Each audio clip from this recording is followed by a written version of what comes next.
how does you from the commercial side see the opportunities in the open platform and this thing that Guardian is doing right now?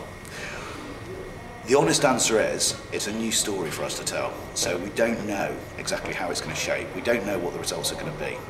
But we strongly feel that there are going to be positive results. Yeah. We're trying to work out, as I was doing yesterday, as I was trying to explain yesterday, how we're going to tell this story, because it's so new for us. We've had some great examples of how people have worked with us. We've just done, I think, a great piece of work with one of our big clients, which is Enjoy England, which is the tourist board. So what we've done is we've mashed out with Google Maps, and you can see around the UK all the different places that we've written about. But the really great thing about it is that our users can go on the site, anyone can go on the site, and nominate things that they're interested in. So I'm from a place called, my family are from a place called Derbyshire. So my father could go on the site and talk about, you know, things that he was interested in doing, things that he thought were great about Derbyshire, things that he thought might attract visitors, things that he just might think were of interest. He puts that up, it goes up immediately. It's post-moderated, obviously, to make sure that we don't get any kind of inappropriate comments there, which we've had none so far. And then that lives in all different places forever. We haven't really got particular payment models in mind. It's not kind of this payment model, or that payment model, or the other payment model. What it's about is kind of trying to spread the word, open stuff up, and then working with people in individual ways. And so every time someone creates something great, I mean, out of 100 things, one could be great, and then you will have a revenue share. Yeah, absolutely, absolutely. Yeah. People can take it. Some stuff will be great. Yeah. Some stuff will be not so great. Clearly, we're out here talking about the great stuff, and there'll be ways that we can both kind of make money out of that. And then do you have other examples than those two? Well, I think my favourite example of kind of a non-commercial piece of work we did was.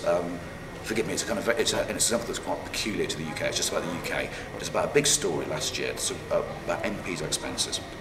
Okay, so there's a huge story in the UK about kind of the very high levels of expenses that some MPs have been claiming. This was broken by the Daily Telegraph, you know, one of our kind of competitor newspapers, I guess you could say, in the UK, and they basically paid around £80,000 for this data. It was kind of like leaked, yeah. And they did a fantastic job of handling it in a traditional kind of newspaper way. They kind of put teasers on their site, but they kind of kept it to themselves and broke it like an exclusive. It went on for days and days and days and days and days because it's a lot of data. And I think their sales went up £90,000 on the first day. You know, a really traditional way of breaking that story, and also very well executed. When the data came into the public domain, there were over 1 million different pieces of data, 1 million different sheets of expenses, and it kind of came presented as an Excel spreadsheet. There were 650 odd English MPs, English, Scottish, and Welsh and Irish MPs. They'd all got different levels of claims. It's very undigestible. It's a difficult thing to kind of try and contextualise. Now, as I say, at The Guardian, we like to think that we're good at telling stories. You know, that's what we're about. We're a news content provider. But one of our users came up with just a fantastic way, again, mashing it up with Google Maps, of showing which expenses and which constituencies had claimed which amount. So all of a sudden, you can see that these guys over here are claiming much more than the MP who's in the next constituency. Why is that? You know, it just brings it all alive. You can interrogate the data in a kind of new and interesting way. It's almost like an infographic, but we didn't think of doing it that way. You would have thought that we would, but we didn't do it. It was a developer that did that, that presented it in that way. How would you describe the interest for this kind of solutions out there when you go around? I think that people are really, really, really interested in talking about it. We've only just started talking about it. Actually, when we got the slot to present in Cannes last Thursday lunchtime, okay, and that's interesting, right? Because obviously your initial response is one of fear and panic.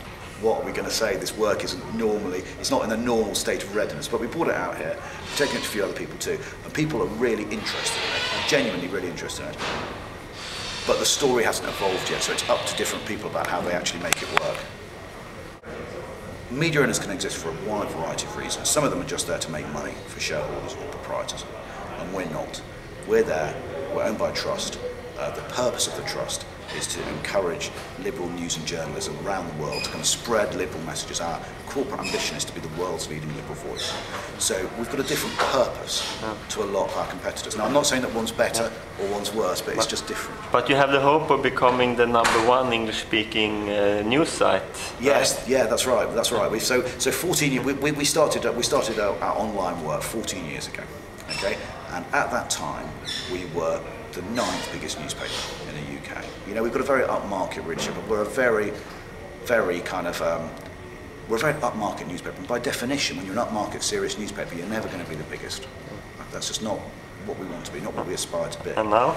And now, incredibly, 14 years on, we're the 2nd biggest English language newspaper in the world. 37 million people connected with us last month. 3rd in the US, 3rd in the UK, 3rd around the rest of the world. Would you say that this is your path, this kind of mashups and yeah, absolutely. So it's open source? Yeah, exactly. This is what it's one of the paths that we're going down. You know, we're encouraging people to kind of use more of our content, not just on our own platforms, but in all different kinds of platforms. Which are the others?